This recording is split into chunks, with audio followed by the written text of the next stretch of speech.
The strings vibrated against her calloused fingertips as Chen tucked the violin beneath her chin, positioning herself behind the industrial dishwasher in the cramped back room of Romano's diner. Steam rose from the machine like morning fog, muffling the sound she was about to create. Her uniform, a coffee-stained polyester dress that had seen better decades, clung to her shoulders as she raised the bow. This was her sanctuary, this humid corner where grease-scented air mixed with the faint aroma of industrial soap. She closed her eyes and began to play. The melody that emerged was Tchaikovsky's Violin Concerto in D major, but it wasn't the polished, pristine version that graced concert halls. This was raw, desperate, beautiful in its imperfection.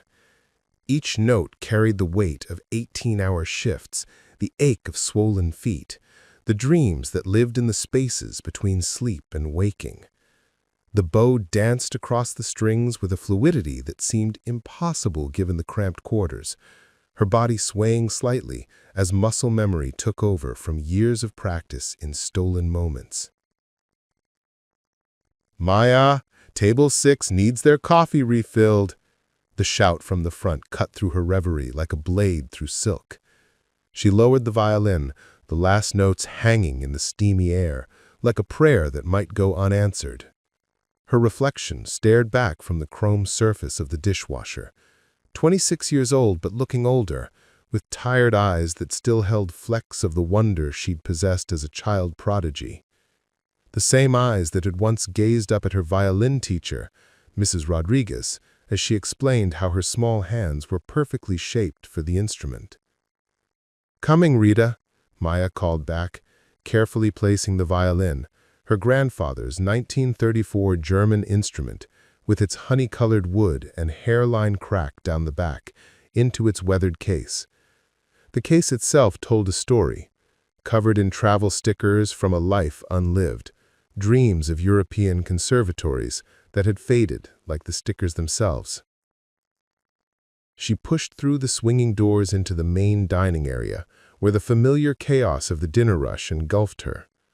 Romano's diner was a slice of old New York, the kind of place where truckers shared tables with night shift nurses, where the fluorescent lights hummed a constant tune, and where the coffee was strong enough to wake the dead.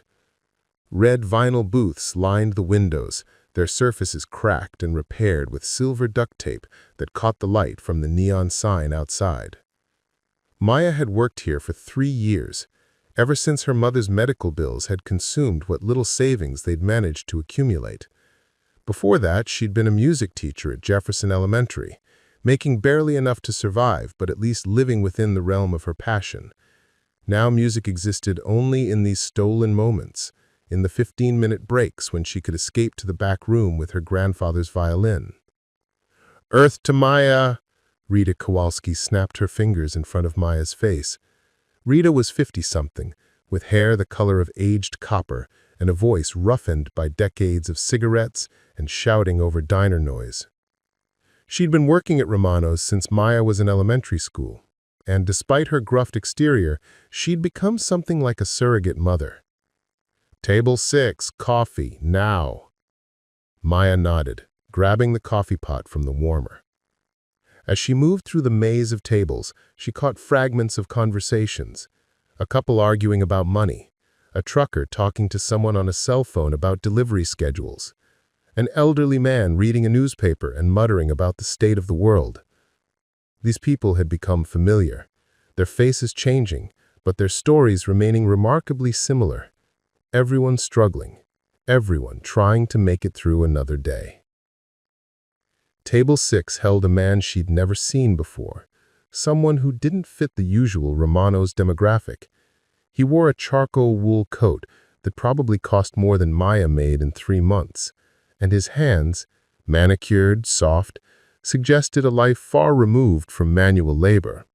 He was maybe 60, with silver hair and intelligent eyes that seemed to take in everything around him. Those eyes looked up as she approached. "More coffee, sir?" Maya asked, forcing the professional smile that had become second nature. "Please," he said, his voice cultured with the kind of accent that spoke of private schools and international travel. As she poured, he continued, "I couldn't help but notice, was that Tchaikovsky I heard coming from the back?" Maya's hand froze, nearly causing the coffee to overflow. "I'm sorry, sir, I didn't think anyone could hear." "The violin," he clarified, leaning forward slightly. "That was extraordinary. Do you play professionally?" Heat rose to Maya's cheeks. No, sir. I'm sorry if I disturbed you. I only play during my breaks, and I thought—" "Disturb me?" He shook his head, a genuine smile spreading across his features. "Young lady, that was the most beautiful thing I've heard in months. The raw emotion in your playing. It's rare to hear such passion."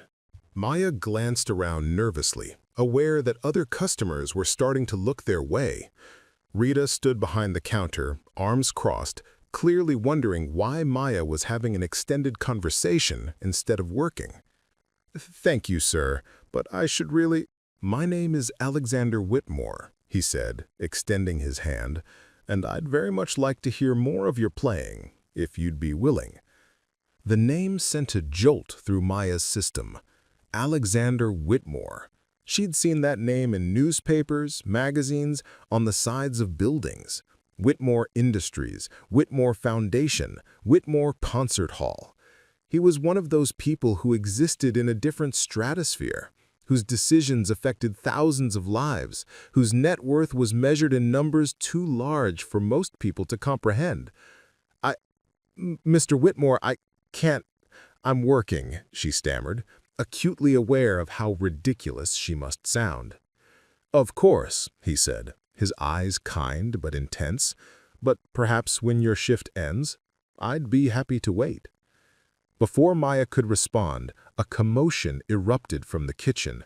The sound of shattering dishes echoed through the diner, followed by Tommy Restrepo's voice raised in anger.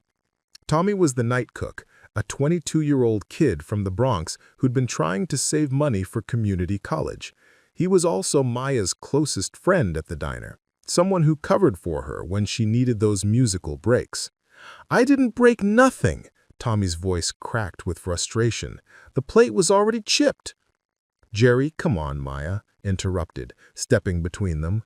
"Tommy is one of the most careful people here. If he says the plate was already damaged—" "Oh, great. Now the singing waitress wants to play manager," Jerry sneered. "Maybe you should worry about your own job before you start defending other people." The words stung because they carried an undertone of threat. Maya knew Jerry had been looking for reasons to cut staff, to increase his profit margins. She also knew that her breaks, her violin playing, had not gone unnoticed by management. Tommy's shoulders slumped in defeat. "It's fine, Maya. I'll pay for the plates." But it wasn't fine. Maya could see the calculation in Tommy's eyes. $20 for broken dishes meant $20 less toward his tuition, $20 closer to being trapped in this place forever. She thought about her grandfather, who had arrived in New York with nothing but his violin and the dream of making music. He had worked in factories during the day and played in small clubs at night, saving every penny to buy the instrument that now sat in her locker. "Actually," Maya said, her voice steadier than she felt, "the plates were already damaged. I saw the chips yesterday when I was putting them away. Tommy shouldn't have to pay for something that was already broken." Jerry's eyes narrowed. "Is that so? And I suppose you have witnesses to back up your story?" Before Maya could respond, a voice came from behind her. "Actually, I believe she does." Alexander Whitmore stood in the doorway between the dining room and kitchen, his presence somehow commanding despite the informal setting. "I couldn't help but overhear. I was sitting at table 6 and I noticed several plates with chips and cracks being used throughout the evening. The young man here, Tommy, is it, was handling the dinnerware with exceptional care." Jerry's face cycled through several shades of red before settling on a mottled purple. Being contradicted by a customer, especially one who clearly came from money, was not something his ego could easily handle. "Sir, I appreciate your concern, but this is an internal matter." "Of course," Whitmore said smoothly, "I certainly don't want to interfere with your business practices, though I should mention I'm always interested in establishments that treat their employees fairly. It says something about the character of a place." "Fine," Jerry muttered. "Tommy doesn't pay for the plates, but I want everyone to be more careful with the dinnerware. We can't afford to keep replacing dishes." As Jerry stalked away, Tommy looked between Maya and Whitmore with confusion and gratitude. "Thanks, Maya. And thank you, sir. I really couldn't afford to lose that money." Whitmore nodded. "Think nothing of it, though I am curious. Community college, you mentioned." Tommy's face lit up despite the earlier confrontation. "Yeah, I'm trying to save up for the culinary arts program at Borough Community College. I want to be a real chef someday, not just a short-order cook." "That's admirable," Whitmore said. "Follow your passion. It's the only way to find true fulfillment in life." As Tommy returned to his station and Whitmore headed back to the dining room, Maya felt a strange sense of displacement. In the space of 10 minutes, her world had shifted in ways she couldn't quite articulate. Someone had stood up for Tommy, yes, but more than that, someone had heard her music and called it extraordinary. The rest of her shift passed in a blur of coffee refills and order-taking, but she remained acutely aware of Alexander Whitmore sitting at table 6. He ordered modestly, a bowl of soup and a sandwich, but he stayed far longer than necessary, occasionally glancing toward the kitchen as if hoping to hear more music.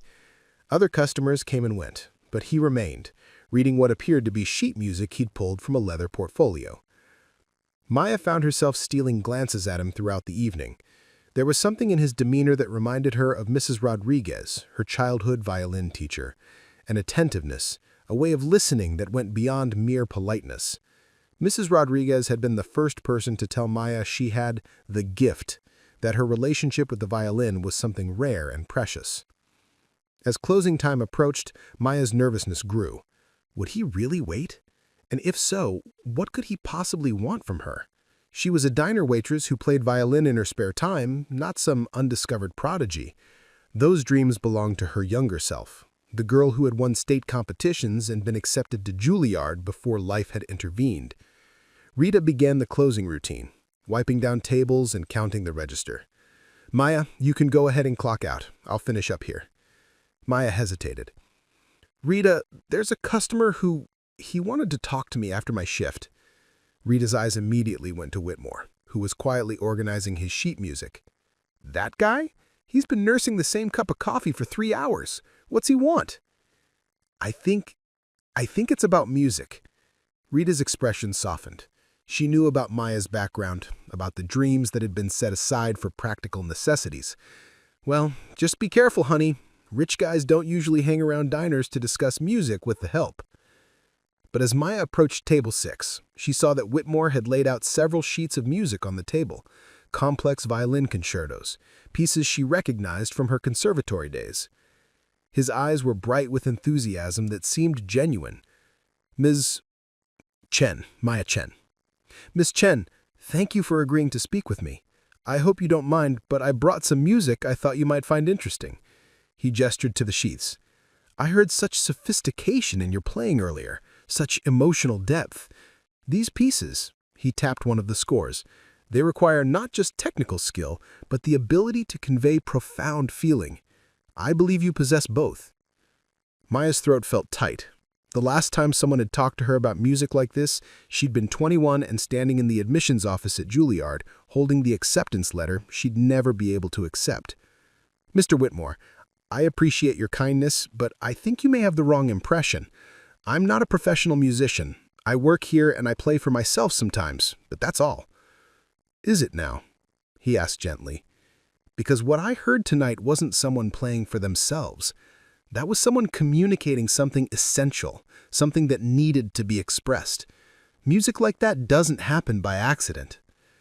Maya sank into the booth across from him, suddenly exhausted. "Maybe once," she said quietly, "but that was a long time ago. I had opportunities. I was accepted to some good schools, but life happened. My mother got sick and there were bills, and I had to make choices." "And now?" Now I'm 26 years old, working double shifts to keep us afloat, and my violin sits in a locker most of the time. The words came out more bitter than she intended. Whitmore was quiet for a moment, studying her face. Maya, what if I told you that the choices you made, the sacrifices, they didn't end your musical journey? What if they were just preparing you for something different, something perhaps even more meaningful? Before Maya could respond, the front door of the diner chimed, and a young woman entered. She was about Maya's age, impeccably dressed, with the kind of polished appearance that spoke of private schools and trust funds. She scanned the nearly empty diner until her eyes landed on Whitmore. "Dad, you said you'd be home by 9. It's almost midnight." Whitmore rose, his demeanor shifting slightly. "Sophie, I'd like you to meet Maya Chen. Maya, this is my daughter, Sophie."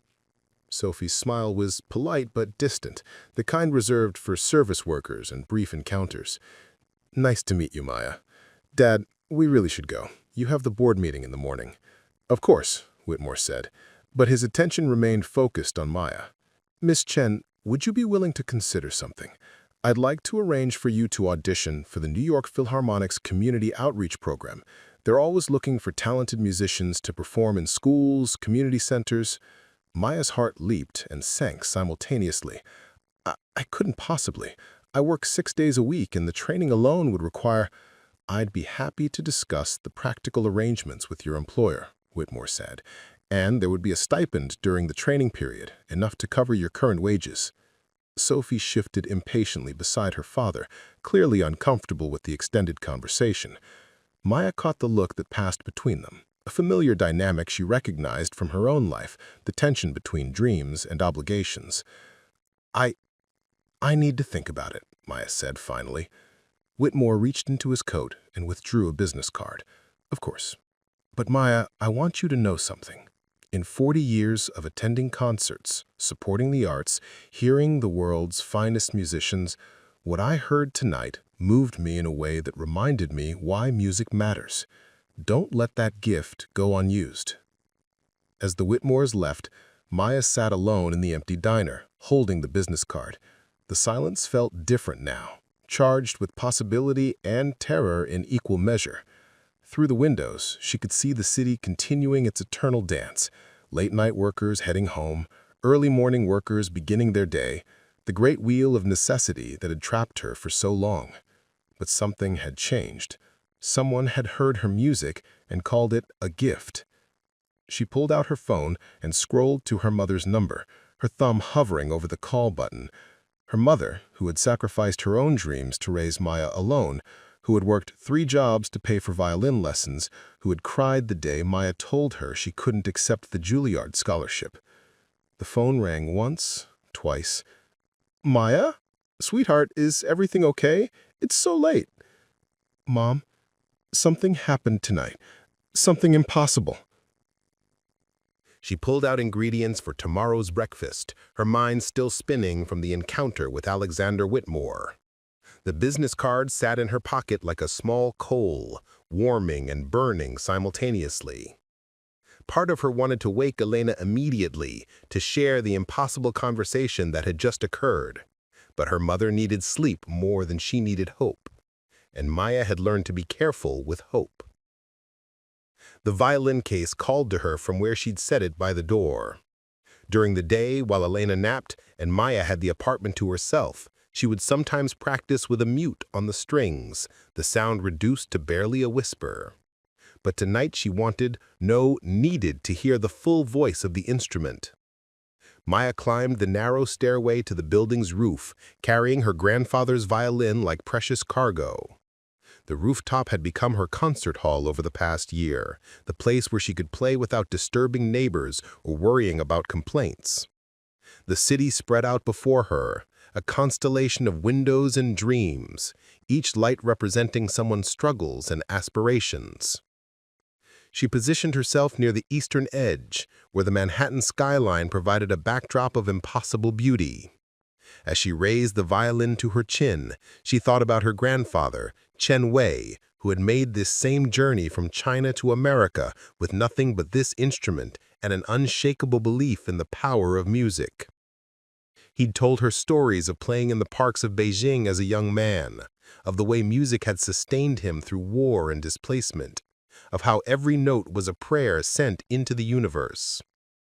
Tonight, Maya played Mendelssohn's Violin Concerto in E minor, but she played it as she heard it, not as it appeared on the page, but as it lived in her heart.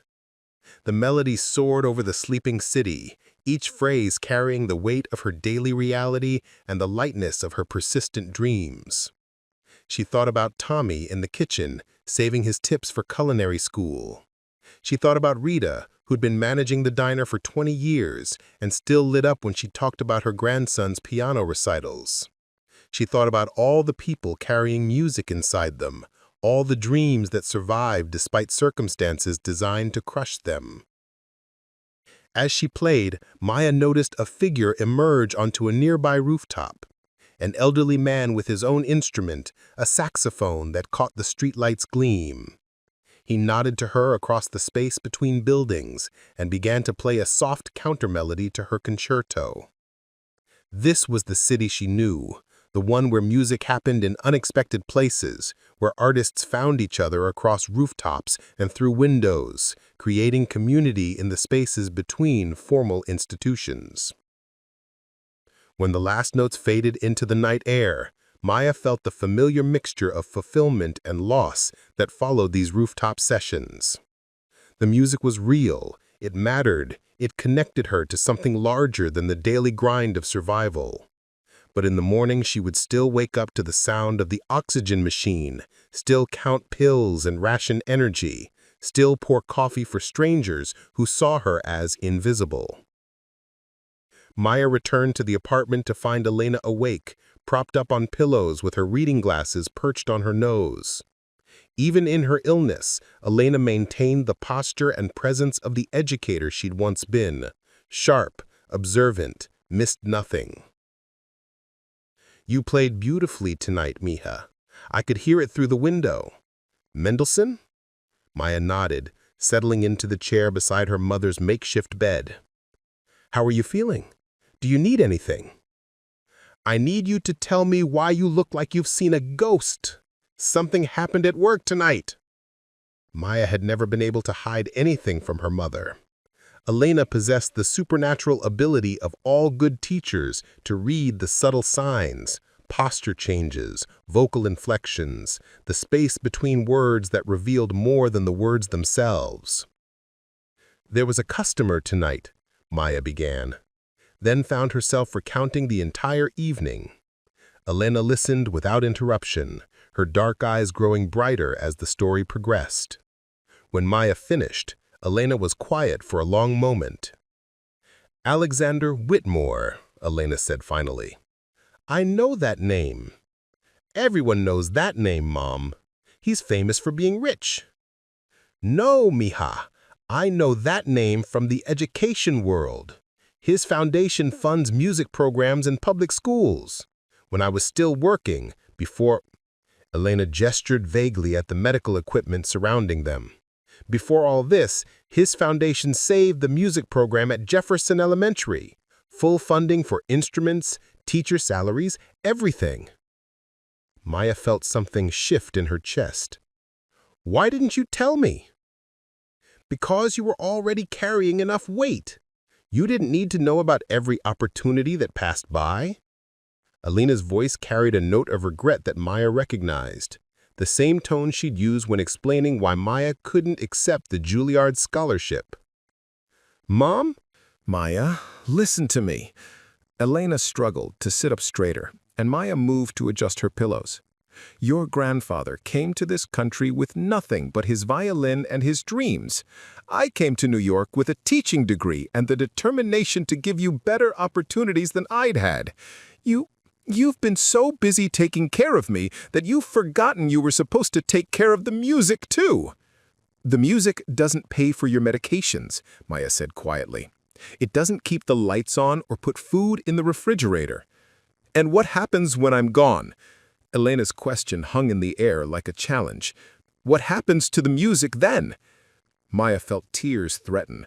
The same conversation they'd had dozens of times, taking on new urgency in light of the evening's encounter. Mom, don't talk like that. Maya, I'm dying. Elena's voice was matter-of-fact, free of self-pity. We both know it. The doctors have been very clear about the timeline. And the thought that terrifies me most isn't leaving you, it's leaving you with nothing but obligations and regrets. Maya reached for her mother's hand, feeling the papery skin and prominent bones that spoke of illness and medication side effects. You're not leaving me with nothing. You're leaving me with everything that matters. Including the music, Elena said firmly. Including the responsibility to honor the gift you were given. Maya wanted to argue, to explain the practical realities that made musical careers impossible for people like them. But she thought about the expression on Alexander Whitmore's face when he'd heard her playing, the genuine recognition in his eyes. She thought about the sheet music he'd brought, the sophisticated pieces that had once been part of her daily practice routine. What if I fail? What if you don't try? The question echoed in the small apartment long after Elena had fallen asleep. Maya sat in the darkness, listening to the oxygen machine and the distant sounds of the city, turning Alexander Whitmore's business card over in her hands. The card was heavy stock, embossed lettering, the kind of thing that represented a world she'd glimpsed but never inhabited. Maya's phone buzzed with a text message from Tommy. "Thanks for having my back tonight. That rich dude was cool. You think he'll come back?" She stared at the message, unsure how to respond. Would Alexander Whitmore come back? And more importantly, what would Maya do if he did? Maya's alarm went off at 6 a.m., the same time it had gone off every morning for 3 years. She moved through her routine with automatic precision. Check Elena's oxygen levels, prepare medications, make coffee strong enough to fuel an 18-hour day. Elena was still sleeping, her breathing slightly labored but stable. The apartment felt smaller in the morning light, the medical equipment more intrusive, the evidence of their constrained circumstances more apparent. Maya showered quickly in the bathroom that doubled as a storage space for Elena's supplies, then dressed in her uniform for the morning shift at Romano's. The diner served a different clientele during breakfast hours: construction workers grabbing coffee before job sites, office workers who preferred the authenticity of the neighborhood place over corporate chains, elderly regulars who came for the company as much as the food. Maya had requested extra shifts this week to cover the cost of Elena's new medication, a more effective treatment that insurance covered only partially. The math was always tight, always requiring creative solutions and small sacrifices. Maya had learned to find protein bars on sale, to stretch meals, to make every dollar count twice. The walk to work took her through a neighborhood in transition, where gentrification crept forward in fits and starts. New high-rise buildings cast shadows over century-old tenements. Artisanal coffee shops opened next to bodegas that had served the same families for decades. Maya understood the tension because she lived it, caught between the world she'd been born into and the world she occasionally glimpsed through her music. At Romano's, the morning rush was already in full swing. Rita had been there since 5 a.m., prepping for the day, her movements efficient and economical. Tommy worked the breakfast grill with the focused intensity of someone who understood that every order mattered, every tip counted toward his future. "Morning, Maya," Rita called out. "You sleep okay? You looked pretty rattled when you left last night." "I'm fine, just tired." But she wasn't fine, and Rita's sharp eyes didn't miss the signs of internal turmoil. Maya moved through the morning routine, coffee refills, order-taking, the familiar dance of service, while her mind replayed the conversation with Alexander Whitmore and the subsequent talk with her mother. During her break, Maya stepped outside into the narrow alley behind the diner. The space was cramped and unglamorous, bordered by dumpsters and fire escapes, but it offered a moment of privacy. She pulled out her phone and stared at Whitmore's business card, the numbers and letters that might represent a doorway or a dead end. Her thumb hovered over the phone's keypad.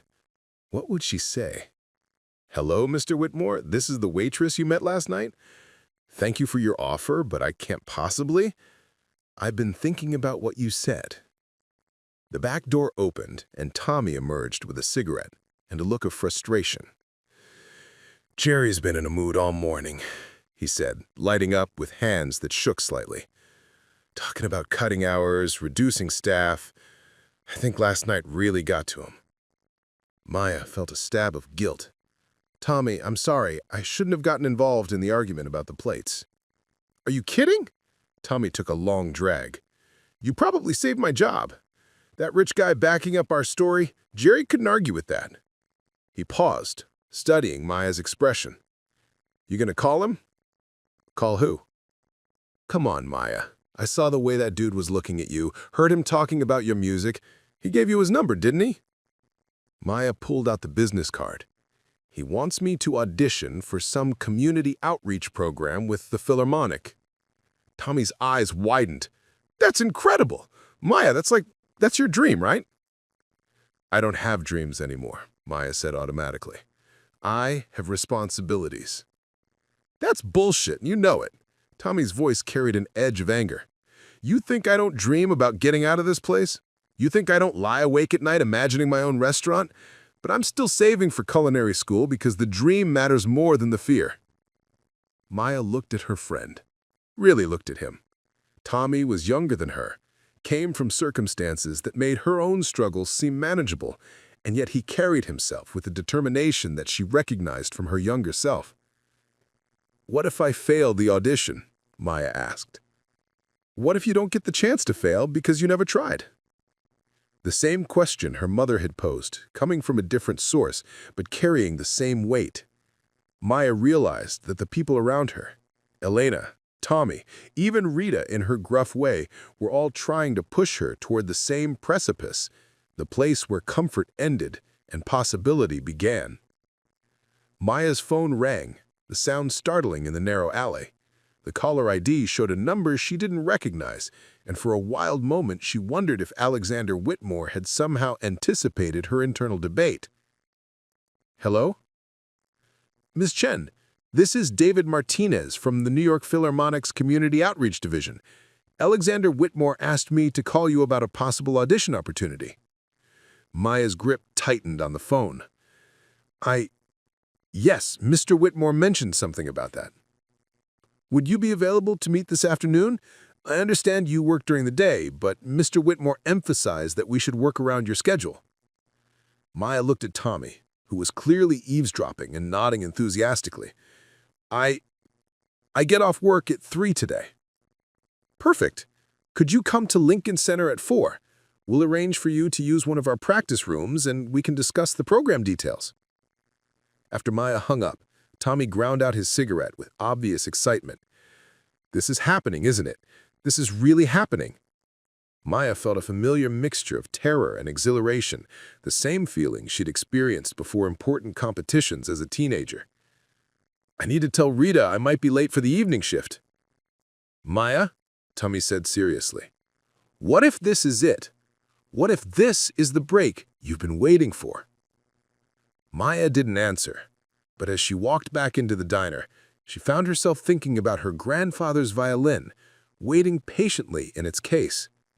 The instrument had survived war, displacement, decades of uncertainty, and it had never stopped being capable of making music. Perhaps the same was true for the person who played it. The Lincoln Center Plaza stretched before Maya like an ocean of possibility and intimidation. She had arrived 20 minutes early, partly from nervousness and partly because she wanted to absorb the atmosphere. Students from Juilliard hurried past carrying instrument cases, their purposeful strides and confident postures marking them as inhabitants of this world rather than visitors. Maya clutched her grandfather's violin case and tried to ignore the voice in her head cataloging all the ways she didn't belong. The Metropolitan Opera House rose to her left, its grand arches and crystal chandeliers visible through the massive windows. To her right, Avery Fisher Hall, now David Geffen Hall, where the New York Philharmonic performed for audiences who paid more for a single ticket than Maya made in a week. She had walked through this plaza before, usually on her way to somewhere else, but she had never entered as someone with legitimate business here. David Martinez met her at the artist's entrance, a compact man in his 40s with kind eyes and calloused fingers that spoke of a lifetime spent with stringed instruments. Miss Chen, I'm David. Thank you for coming on such short notice. As they walked through corridors lined with photographs of legendary performers, David explained the community outreach program. We bring music education to schools, community centers, hospitals, places where people might not otherwise encounter classical music.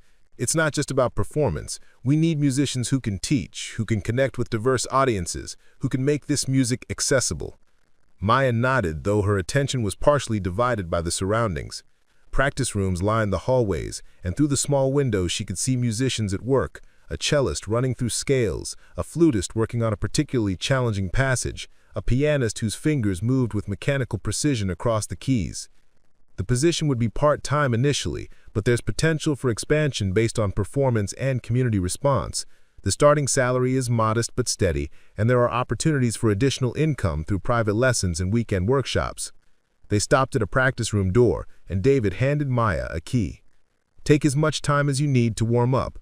I'll be back in 30 minutes to hear you play, and then we can discuss the practical details." Alone in the practice room, Maya felt the weight of the moment settle around her like a familiar coat.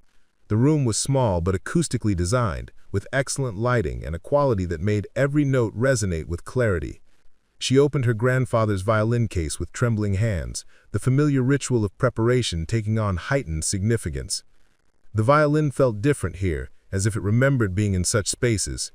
Maya rosined her bow carefully, checked the tuning, and began with simple scales, the foundation exercises that Mrs. Rodriguez had drilled into her as a child. Slowly, the nervous energy in her body transformed into musical energy, flowing through her arms and into the strings.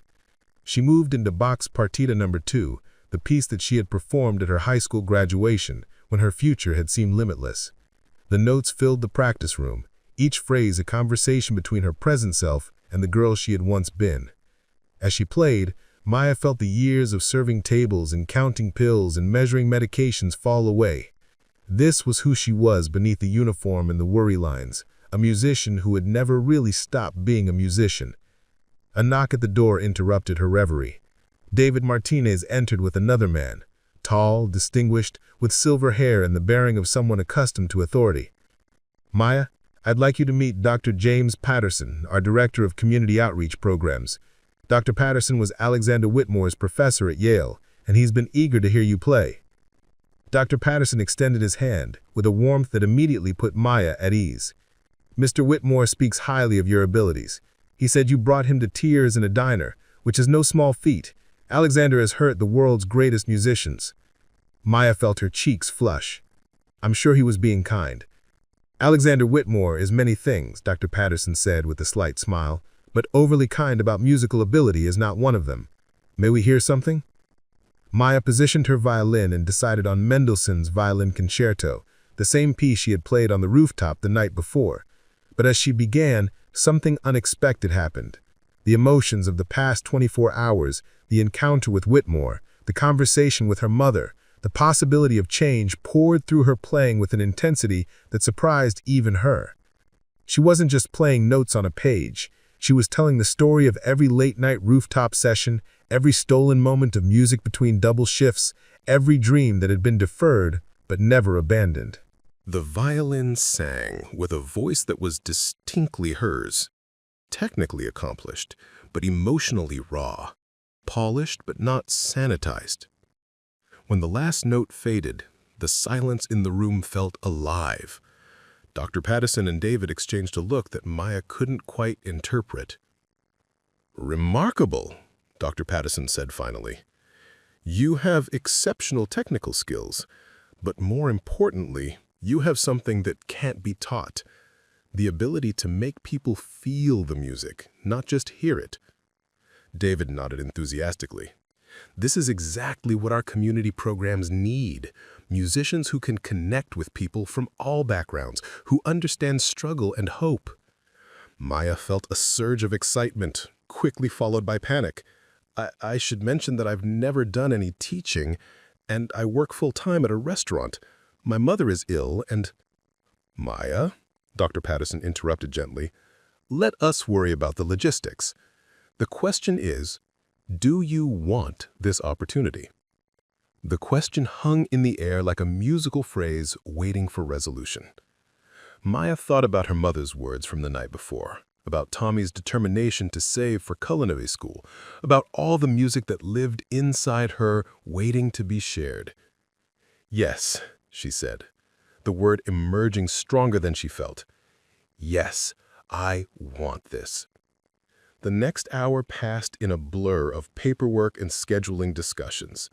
The position would begin part-time, 15 hours a week, visiting 3 different community centers and 1 elementary school. The salary would be enough to replace her morning shifts at Romano's, though she would need to keep working evenings initially. As Maya walked back through Lincoln Center Plaza, her mind raced with the implications of what had just occurred. She had a job, a real job, in music.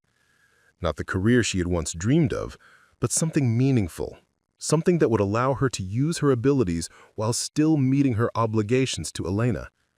She was so absorbed in her thoughts that she almost missed the familiar figure sitting on one of the plaza benches. Alexander Whitmore rose as she approached, his expression expectant. "How did it go?" he asked. "Mr. Whitmore, What are you doing here?" "I wanted to hear how the audition went, and please, call me Alexander." His smile was genuinely pleased. "From your expression, I'm guessing it went well." Maya found herself grinning despite her usual reserve. "I got the position. I start Monday." "That's wonderful news." Alexander's pleasure seemed entirely genuine, free of the condescension Maya had learned to expect from wealthy people trying to appear charitable. "You deserve this opportunity, Maya. Your talent deserves to be shared." They walked together toward the subway entrance, and Maya found herself opening up about the logistics, the scheduling challenges, her concerns about Elena, the financial complexities of transitioning between jobs. "If I may," Alexander said as they reached the subway stairs, "I'd like to make a suggestion. The Whitmore Foundation has a program that provides support for musicians transitioning into community education roles. It's not charity, it's an investment in cultural outreach. Would you consider applying?" Maya paused at the top of the stairs. "What kind of support?" "Financial assistance during the transition period, health insurance supplements for family members, even help with transportation and equipment if needed." Alexander's tone was factual, professional. Musicians shouldn't have to choose between their calling and their family obligations. Maya felt tears threaten, overwhelmed by the sudden shift in her circumstances. 24 hours ago, she was a waitress with a secret musical life. Now she was being offered opportunities that seemed too good to be true. Why? Why are you doing this for me, for someone you just met? Alexander was quiet for a moment, watching the flow of people entering and exiting the subway. "My wife was a musician," he said finally. "A pianist. She had extraordinary talent, but she came from circumstances similar to yours. She had to choose between music and financial survival, and she chose survival. She worked as a secretary for 40 years, raised our children, and played piano only for herself." She paused, his expression distant. "Margaret died 2 years ago, and in her final weeks, she told me that her biggest regret wasn't the career she never had. It was the music she never shared, the children who never heard her play, the audiences who never experienced her gift." He looked directly at Maya. "I can't bring Margaret back, but I can make sure other musicians don't face the same impossible choice." Maya felt the weight of his words, the responsibility and the opportunity they represented. "What would I need to do?" "Apply for the foundation grant, continue with your community outreach work, and promise me that you won't let practical concerns stop you from sharing your music with the world." As Maya descended into the subway, Alexander Whitmore's card tucked safely in her pocket along with David Martinez's contact information, she felt as though she were entering a new chapter of her life. The train that carried her back to Washington Heights was the same one she had taken that morning, but she was not the same person who had boarded it. Maya's phone buzzed with the text from Elena. "How did it go, mija?" She typed back, "I have so much to tell you." But as the train emerged from the tunnel into daylight, Maya noticed a man in the seat across from her who seemed to be watching her with unusual interest.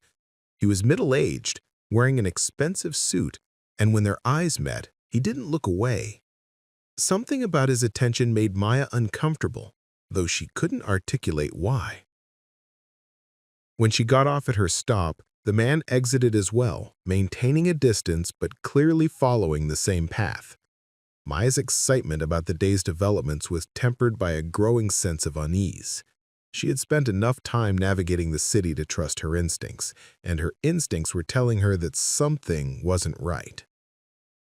Maya took a circuitous route home, stopping at the bodega where she was known and spending longer than necessary selecting items she didn't need. Through the store's windows, she saw the man loitering across the street, pretending to read his phone but clearly maintaining surveillance. Fear began to replace excitement as Maya considered the possibilities. Had someone discovered that she had been offered a position through the Whitmore Foundation? Was this about money?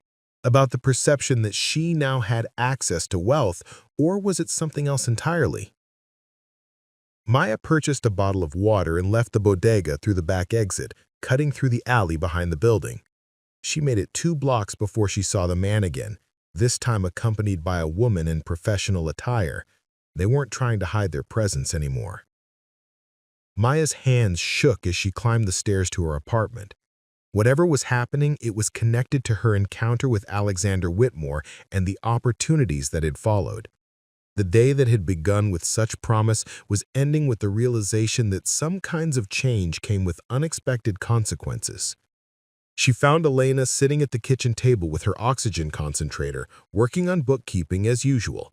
But her mother's expression was troubled, and Maya noticed that the evening medications, usually organized with military precision, remained scattered across the table. "Mom, what's wrong?" Elena looked up with eyes that held a mixture of fear and determination. "Maya, we need to talk. I received some very interesting phone calls today." Maya's stomach dropped. "What kind of phone calls?" "The first was from a reporter asking about your relationship with Alexander Whitmore. The second was from someone claiming to represent his business interests, wanting to know about your background and financial situation." Elena's voice carried the steel that had made her an effective school administrator. "The third was from Jerry Romano, telling me that my daughter was getting above herself and that certain people weren't happy about it." Maya sank into the chair across from her mother, the events of the day suddenly taking on a darker cast. "Mom, I don't understand. I got a job with the Philharmonic's community outreach program. It's legitimate. It's—" "Maya, listen to me." Elena reached across the table and gripped her daughter's hands. "Rich men don't typically spend their evenings in diners in Washington Heights. They don't offer opportunities to waitresses they've just met. And they certainly don't have their foundations start calling around about supporting said waitresses within 24 hours. The implications of Elena's words settled over Maya like a cold blanket. "You think Alexander was lying?" "I think Alexander Whitmore is a very wealthy man with interests we don't understand, and I think you may have gotten caught up in something larger than a simple act of musical appreciation." "Don't answer it," Elena said immediately. But Maya's finger was already moving toward the accept button, driven by a need to understand what was happening. "Mr. Whitmore." "Maya, thank God. Are you at home? Are you safe?" "Safe from what?" "There are people who—" "Maya, I should have warned you earlier, but I didn't think they would move this quickly. There are individuals who don't want me funding community programs, who see my foundation's work as a threat to their interests." Maya's grip tightened on the phone. "What kind of threat?" "Political, primarily. There are people who benefit from keeping arts funding limited, who profit from the status quo. When I start providing opportunities to talented individuals from working-class backgrounds—" Alexander's voice trailed off. "Maya, I'm sending a car to pick you up. You and your mother need to come to my office immediately. I'm not going anywhere until you explain what's happening." Elena was watching Maya with an expression of growing alarm. clearly hearing only one side of a conversation that was becoming more disturbing by the moment. "Maya," Alexander said, his voice carrying a note of urgency she hadn't heard before. "There are people who will use you to get to me, and they won't hesitate to hurt you in the process. Please, trust me. Let me explain everything in person, but not over the phone." Maya looked at her mother, at the medical equipment that tethered Elena to this apartment, at the modest life they had built through careful choices and constant vigilance. 24 hours ago, their biggest problem had been paying for medication. Now they were apparently caught in the middle of something that involved surveillance and threats. "The car will be there in 10 minutes. Black sedan, license plate starting with WMF. The driver's name is Marcus, and he'll show you identification. Maya, please, I know this sounds impossible, but your safety may depend on trusting me right now." Maya hung up the phone and looked at her mother. "Mom, we need to pack a bag." "What have you gotten us into?" "I don't know," Maya said honestly, "but I think we're about to find out." As they hurriedly packed essential medications and overnight clothes, Maya caught glimpses through the window of figures watching the building from across the street. The man from the subway was there, along with the woman who had accompanied him later. They weren't hiding anymore. Elena moved slowly, but with purpose, her teacher's instincts taking over in the face of crisis. "Maya, whatever happens next, remember that you are not responsible for other people's agendas. You played music, you auditioned for a job, you accepted an opportunity.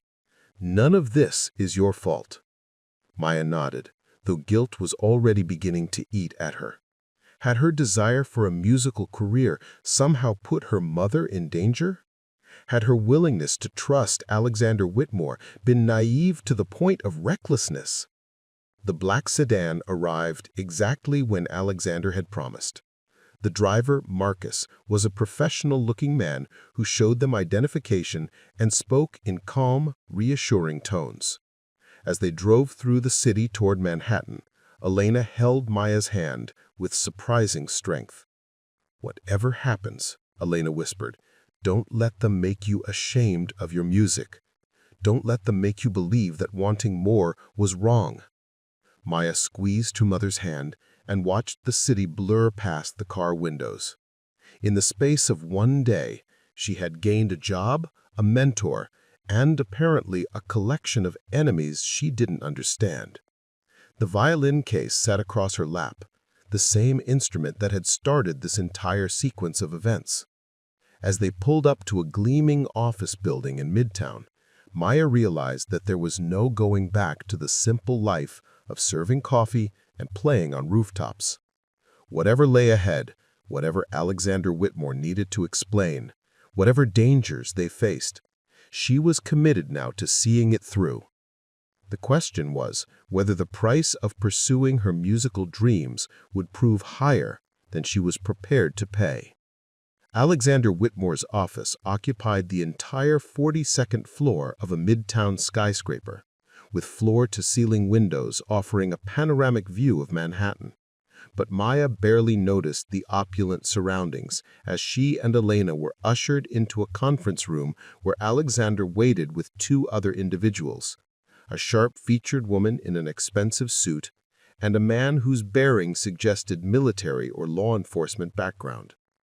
"Maya, Elena, thank you for coming," Alexander said, rising from his seat. "I know this must be frightening and confusing.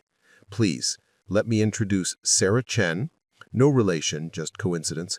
She's my chief legal counsel.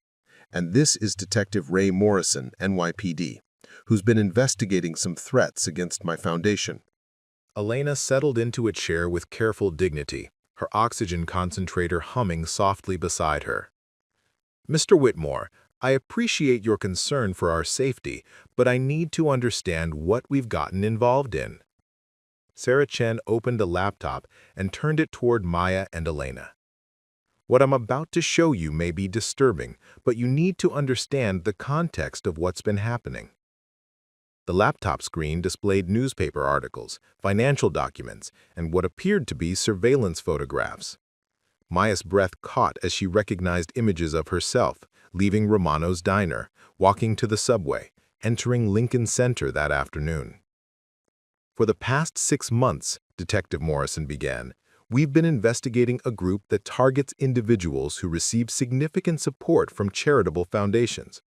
They use intimidation, harassment, and sometimes violence to discourage people from accepting help, creating a climate of fear that ultimately undermines philanthropic efforts. Maya stared at the screen, trying to process the information. You're saying people are being attacked for accepting scholarships and grants? More specifically, they're targeting recipients who might serve as high-profile success stories. Musicians, artists, students who could inspire others and validate the effectiveness of foundation programs. Alexander leaned forward, his expression grave. Maya, the moment I heard you play in that diner, I knew you had the potential to become a powerful advocate for arts education. Your story, working-class background, supporting an ill family member, maintaining extraordinary musical ability despite financial constraints, represents exactly the kind of narrative that demonstrates why foundation support matters. Elena spoke for the first time since the presentation began. And that makes my daughter a target? Detective Morrison nodded. Unfortunately, yes. The group we're investigating has financial backing from individuals who profit from maintaining the status quo, people who benefit when arts programs remain underfunded, when talented individuals from working-class backgrounds don't receive opportunities. Maya felt sick. So everything that happened yesterday, the audition, the job offer, the foundation grant, it was all bait? No, Alexander said firmly. Maya, your talent is genuine. The opportunities are real. The position with the Philharmonic exists regardless of any external threats. But I won't lie to you. Your success would serve as a powerful example of what's possible when we invest in individual artists. Sarah Chen clicked to another screen, showing financial records and corporate connections. The people targeting foundation recipients are funded by a consortium of interests, private education companies that profit from reduced public arts funding, investment groups that benefit from keeping cultural institutions cash-strapped, political organizations that use wasteful art spending as campaign talking points. Maya studied the documents, seeing connections between seemingly unrelated entities. How long has this been going on? We've documented cases going back 3 years, Detective Morrison said. Recipients of major grants have been followed, harassed, had their personal information leaked to the media, even faced physical intimidation. One young pianist had her practice studio broken into, her instruments damaged. Elena's face went pale. Maya, we can't— Mom, Maya interrupted, let me think. She looked around the room at these people who had suddenly become central to her life's direction. Alexander, whose wealth and influence had opened doors she never could have imagined. Sarah Chen and Detective Morrison, whose professional expertise was focused on protecting her from threats she didn't fully understand. And her mother, whose illness had already limited Maya's choices in ways that felt suffocating. If I refuse the position, if I walk away from this opportunity, what happens to the next person? Maya asked. Someone else with talent but no connections, no protection, no wealthy benefactor to provide security? Alexander nodded approvingly. You understand the larger implications. But understanding implications doesn't make me brave enough to face them, Maya said honestly. I have my mother to think about. I have responsibilities that go beyond my personal dreams. Elena struggled to her feet, her movements labored but determined. Maya, sit down. All of you, listen to me.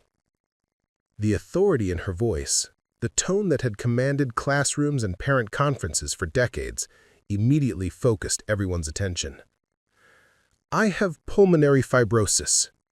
My doctors have been very clear about my prognosis. I have months, not years. Maybe a year, if I'm fortunate." She held up a hand to forestall Maya's protest.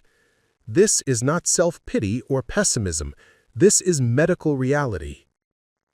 Elena walked slowly to where Maya stood by the windows. "Maya, you have sacrificed 3 years of your life to take care of me. You've worked jobs you hated, deferred dreams you deserved, and never once complained about the choices you had to make. But I will not let you sacrifice the opportunity that your grandfather carried across an ocean and your mother worked 3 jobs to support." Maya felt tears starting. "Mom, the risks." "The risks of living a life without purpose are greater than the risks of fighting for something that matters," Elena said firmly. She turned to address Alexander, Sarah, and Detective Morrison. "What kind of protection can you provide?" Detective Morrison leaned forward. "We can arrange for regular security checks, provide you with communication devices that connect directly to our department, and monitor the individuals we know are involved in the harassment campaign." Sarah Chen added, "The Foundation can also provide temporary relocation if necessary, and we have legal resources to pursue restraining orders and criminal charges if threats escalate." Alexander looked directly at Maya. "More than that, we can make sure your story gets told the right way. Instead of letting these people control the narrative, we can put you in front of audiences and media that will celebrate your achievements rather than question your worthiness." Maya felt the weight of the decision settling around her like stage lights focusing before a performance. Every significant choice in her life had been about survival, about choosing security over possibility. This was the first time she was being asked to choose courage over comfort. "If I do this, if I take the position and accept the Foundation's support, I want guarantees about my mother's medical care, full coverage, the best doctors, whatever treatment might extend or improve her remaining time." "Done," Alexander said immediately. "And I want to know everything. No more surprises, no more information revealed in crisis moments. If there are risks, I want to know what they are. If there are political implications, I want to understand them." Sarah Chen nodded. "Complete transparency."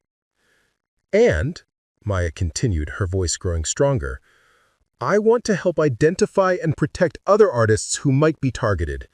This can't just be about me and my career. If we're going to fight this, we fight it for everyone." Detective Morrison smiled for the first time since Maya had met him. "Now you're thinking like someone who could make a real difference." Elena returned to her chair and she could see both pride and relief in her mother's expression. "There's one more thing," Elena said. "Maya, I want to hear you play. Here.